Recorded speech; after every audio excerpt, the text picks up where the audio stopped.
नमस्कार, मी आज आलो आहे सुवर्णाताई स्मृती उद्यान या बगीच्यात।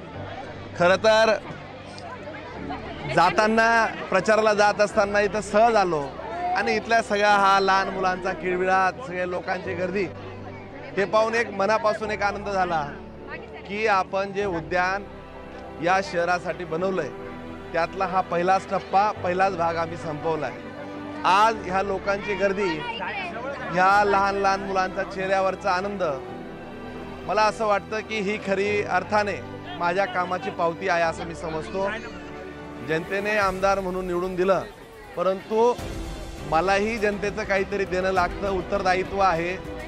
याची जबाबदारी घेऊन हे शहर झपाट्याने बदलवायचा संकल्प घेऊन आम्ही काम करायला सुरुवात केली आहे। खरं तर अगदी निवडणुका आल्यात की काही लोक बाहेर येतात, मतांतरे सांगतात, परंतु निवडून आल्यापासून आपण मला अगदी गेल्या 6 वर्षात जवळून पाहिलंय। कुठलं संकट असो, काही असो, आपण या शहराच्या प्रत्येक सुखात दुःखात आणि अडचणीत सोबत तर राहिलोच, परंतु एक विकासाचा मोठा टप्पा पार पाडला। ही आता होऊ घातलेली नगरपालिकेची निवडणूक आम्ही फक्त विकासाच्या मुद्द्यावर लढायचं ठरवलंय।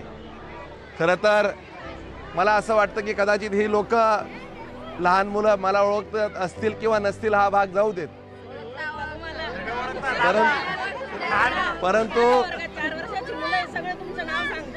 परंतु ह्या 4 वर्षाच्या, 5 वर्षाच्या, 10 वर्षाच्या मुलांचा चेहऱ्यावरचा आनंद आणि त्या मुलांसोबत आई असेल, वडील असेल, एखादा मुलगा हसतोय, खेळतोय, ते पाहून त्या आईला होणारा आनंद हा माझ्यासाठी खूप महत्त्वाचा आहे।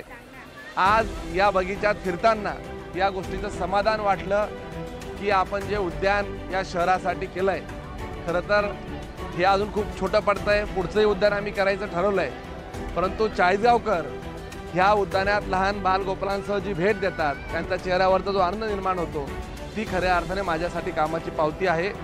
येणाऱ्या काळात अशाच पद्धतीने आपल्याला काम पुढे करत राहायचं आहे। तुमचा आशीर्वाद असू द्या, एवढंच। धन्यवाद।